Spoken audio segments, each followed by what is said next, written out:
In our studies for this week, we'll be studying how Baptists actually grew in America. Clearly, the Baptists had great persecution in America at the beginning and throughout the 17th century. But in the 18th century, we see that Baptists grew.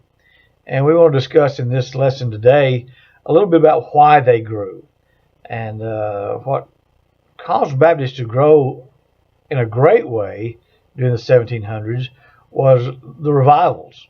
The revivals during the First Great Awakening. To understand those revivals in the First Great Awakening, we need to talk first of all about the Halfway Covenant and what was going on there in the 17th century, 1600s, and on into the 18th century or the 1700s. The Halfway Covenant actually allowed infants of church members to receive baptism, though they were expected to make a profession later. This is where this issue of believers' baptism comes in. And even the Puritans and the Presbyterians begin to realize that a conversion experience where people actually believe is very important. But the problem was infant baptism, and as we saw earlier, the Baptists rejected infant baptism, but Presbyterians, Puritans, Episcopals, of course Catholics, did not. With that said, infant baptism created a problem. And the problem was, if you had church members who were baptized as an infant, and you were expecting them to later make a profession, and they didn't, then what happened to the next generation? So you see, the problem that's created with infant baptism is when you baptize all the infants, but you were expecting them to make a conversion later, a personal conversion to Christ later, and they didn't, and you had a state church which actually required people to be part of the church, or to be part of the state, then you couldn't really kick them out of the church, or you're actually kicking them out of the country or your state. So this created a problem. It created a political problem, really, because what you were doing is if you actually expected people to make a profession later and they didn't, you couldn't kick them out of the church. So if they were baptized as an infant, they were in the church and therefore in the state. But if they didn't make a profession of faith later, did you discipline them and kick them out of the church, or by proxy kick them out of the state? Well, as you can see, this created a political problem. The Halfway Covenant was a solution to that problem. In 17th century New England, the Congregationalists, who were also called Puritans, allowed the children of baptized but unconverted church members to be baptized. So in about midway through the 1600s, to solve this problem, the Halfway Covenant was was created by the Congregationalists in New England and the Puritans to allow children of unconverted church members to be baptized and thus become members themselves. Now again, I know that can be a little complicated, but now let's think about it just a minute. You had people that were baptized as infants who were expected to make a conversion, but they didn't. So what do you do with their children? Since they didn't make a conversion, since they didn't convert to Christ as an adult, then if you don't baptize their children and don't accept them, then you have actually set them outside the church and also set them outside the state government. And therein again lies the political problem. So the early congregations had become members of the church after they could report an experience of conversion. So the early congregations in America become members of the church after they reported an experience of conversion.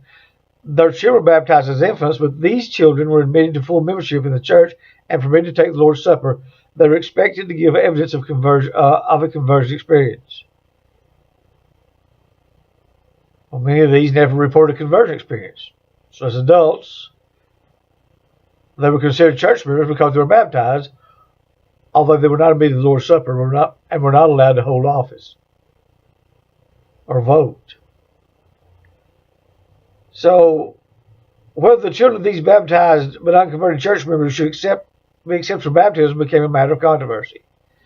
So again, herein lies the controversy. You've got members of the church who never made a profession of faith but were baptized as infants. Now the question comes, should the children of those members be allowed to accept infant baptism and later become members through a conversion? Well, in 1657, a ministerial convention suggested that such children should be accepted for baptism and church membership. In 1662, a synod of churches accepted the practice, which in the 19th century became what is called the halfway covenant. So this step increased the diminishing minority of church members in the colonies. In other words, by not baptizing these children into the church and into the state, then church membership was going down. In other words, by just requiring believers' baptism, and then you had people who were being baptized as infants but were not becoming believers, then your church membership was going down. So once they created the halfway covenant, this stopped the diminishing minority of church membership in the colonies. Now, this solution was accepted by the majority of the churches in New England, but it was opposed by a vocal minority. But eventually, this practice was abandoned by most churches in the 18th century. So in the 18th century, the mid-1700s, Jonathan Edwards and other great leaders of the Great Awakening taught that church membership was given only to convinced believers. Now, this is where the Great Awakening stepped in. In other words, that went on for about 100 years, this halfway covenant. But when Jonathan Edwards and these congregationalists during the Great Awakening, and George Whitefield and John Wesley, when they began to preach the gospel, and preach conversion, then a lot of the Congregationalist churches did away with the practice of infant baptism or requiring infant baptism. They just had believers as memberships. In other words, church membership was after the Great Awakening among congregations, church membership was given only to convinced believers. Now, they still did infant baptism, but you could only be a member if you were converted and made a statement of conversion and believe. And this Great Awakening created an atmosphere that made the Baptists grow. So Theodore Frelinghuysen of the Netherlands and Gilbert Tenick of Princeton, Jonathan Edwards, James Davenport, George Whitefield, these men were preaching conversion. And so the Great Awakening happened. And when the Great Awakening began to happen, some of the people who opposed this were called the Old Lights, and of course Jonathan Edwards and his followers were called the New Lights, because they believed in a conversion experience where you're convicted of your sin, you accept Jesus Christ as your Savior. And of course, a lot of times there were a lot of emotions with this. So the Old Lights, they didn't like all the emotion and the preaching of what they called hellfire and damnation. And they didn't like that kind of preaching, and they didn't like the kind of preaching on sin and those things. So they become the Old Lights and the New Lights, and there was a controversy there. But again, the Great Awakening spread all over America. And as it spread all over America, it really helped Baptists, because Baptists were already preaching and being persecuted for believers' baptism. But once this revival came, then Baptists became more accepted, not only in the northern colonies and not only in the middle colonies, but in the southern colonies. And we have seen earlier that in the northern colonies, Baptists were persecuted. In the southern colonies, many times it was more Anglican, and they were persecuted there. And a lot of times, even in the middle colonies, there was persecution, although the Quakers in the Pennsylvania, there was less persecution there in the middle colonies. But as you can see, as this revival, Great Awakening, swept up the eastern seaboard, and believers' baptism and believers and conversion through believers in believers' baptism, and Baptists became more accepted. It's been said that George Whitefield, when somebody told him that a lot of his converts were accepting Jesus and being converted, were becoming Baptists, he actually said he was sad to see that some of his chickens were becoming ducks. So he was recognizing that because of the preaching of conversion, a lot of those were accepting Baptists. So to put it in a nutshell, Baptists really grew during the 18th century, 1700s, because of the Great Awakening among the Congregationalists of Jonathan Edwards and those George Whitefield and John Wesley. That revivalism really helped Baptists grow. So during this time, men like Isaac Backus and Shubal Stearns and their preaching among Baptists really advanced the Baptist movement during the 18th century. And so also among the Baptists, there were two groups that arose among them that sort of matched the old lights and the new lights. In other words, there were regular Baptists who actually condemned the emotion of the conversion, and there were separate Baptists who were more emotional and more into the conversion experience there. And so one might ask, why did the Congregationalists and Baptists fail to coexist? In other words, if the Congregationalists were beginning to accept conversion and believers as church members only, and Baptists had those same ideas, then why did they not come together? Why did they stay separate? Well, one of the reasons why Congregationalists and Baptists stayed separate even after the Great Awakening was because of the incompatibility of infant baptism with believers' baptism. And there was a Congregationalists still would not reject infant baptism. While they began to promote more and more a personal conversion as an adult, they wouldn't reject infant baptism. And the Presbyterians would not reject that either. So because they would not reject infant baptism, then Baptists who believed in believers' baptism stayed separate. Also, the evangelistic zeal of those who believed in immersion. The Baptists who believed in immersion and believers' baptism were very evangelistic, even more so than the Congregationalists were. So with that said, Baptists rapidly expanded throughout the colonies. In New England, Rhode Island created the first Baptist college. Massachusetts, Hezekiah Smith and John Gano really made great strides in Baptist growth in Massachusetts. We've already talked about Maine in other lessons. William Screven, Jonathan Emery, those men grew and became strong as Maine Baptist there in the area of Maine. Of course, William Screven moved into South Carolina later. In New Hampshire, Walter Powers and Hanford Knollys were very instrumental in growth in New England area of Baptist. In Vermont, Bliss Willoughby and his son Ebenezer were prominent leaders in early Baptist movements in Vermont. In Connecticut, Mrs. Eaton, Theophilus Eaton, was the earliest known Baptist as they grew there.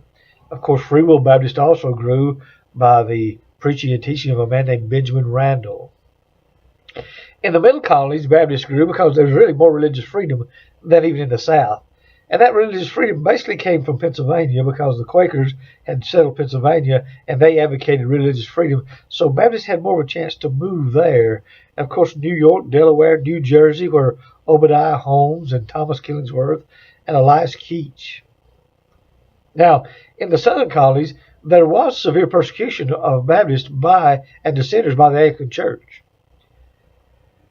So as you had regular Baptists on the coast and separate Baptists on the frontier, that persecution began to lessen in the southern colonies, again, because of the revival of the Great Awakening.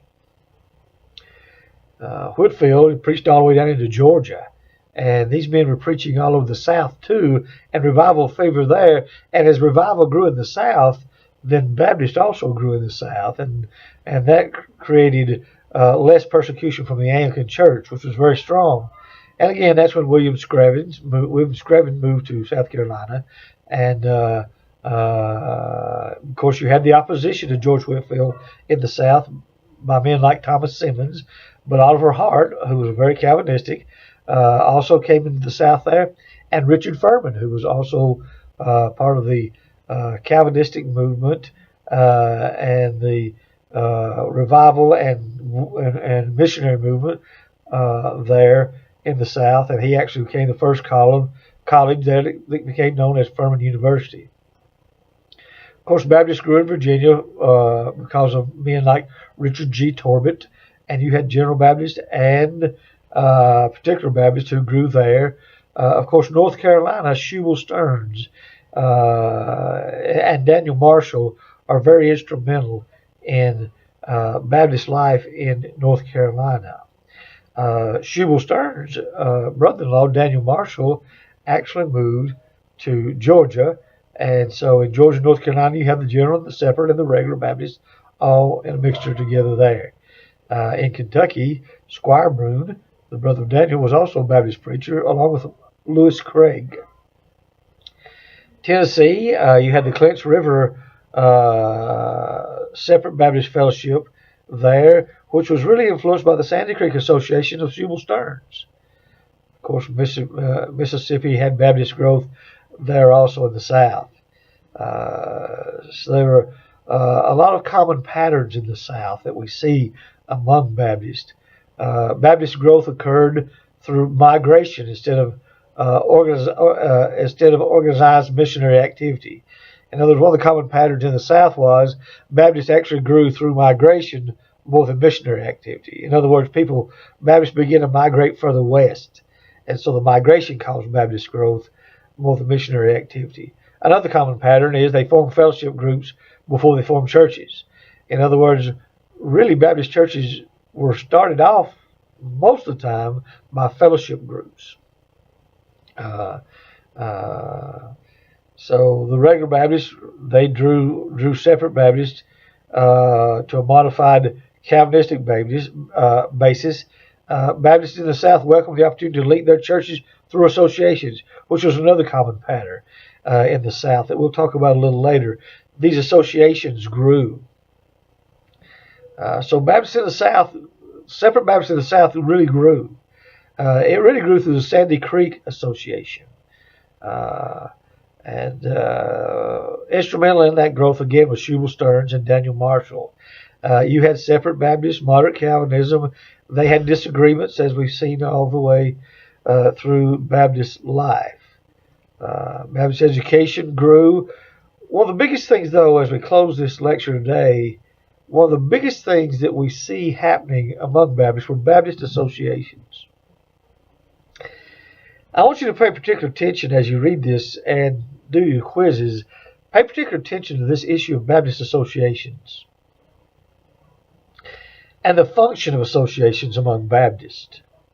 What was the function of these associations? In other words, several of those functions were the association served as a doctrinal monitor. In other words, churches were independent, but they associated. Now, this independency is not like the Episcopal or the Presbyterian. In other words, churches were independent, but they associated together around like belief. Churches were free to step away from an association, and associations were free to reject people who did not believe like they did. But an association is different than actually an Episcopal or Catholic or Presbyterian elder. In other words, the associations do not discipline people in churches. They just churches associate together because they have like belief. So there's a difference there. And as you study this difference, I want this to come back. I want you to think this through a little bit, because this has a lot to do with the freedom that we have in our Constitution in America, and Baptists have a lot to do with that. And really, it's the difference in the way Baptists associated together in polity and how the Congregationalists, how Presbyterians, and how the Episcopal associate. Let me explain that a little clearer. We don't have a Baptist bishop over North Carolina. In other words, your local church pastor does not have a bishop that's over him outside the church. The church selects its own pastor. An outside synod or an outside covenant does not select the pastor. So each local church in the Baptist life is autonomous and has no bishop over them or any authority over them. So an association is a group of churches that are independently decided to associate together, and there is no hierarchy above that. But these associations did keep people of like belief to hold each other accountable on doctrinal issues. They also advised on the associations advised on Baptist practices. They also served as clearinghouses on personnel matters. In other words, a lot of times when people were changing churches or pastors were looking for churches, associations would help them find churches to pastor or to work. Associations also banded together and provided benevolent work and missionary work. Associations also provided models for preaching.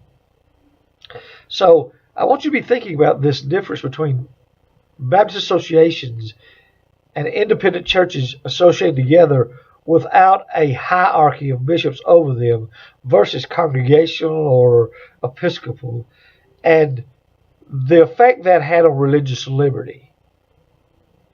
Now, that issue, in one form or another, will be on your final exam and your final essay.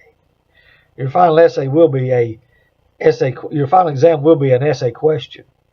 And that question will be formed around the idea of religious liberty, which you've already written on, and how associations and the way Baptists associated affected religious liberty and affected even the freedom we have and the religious liberty we have in the United States.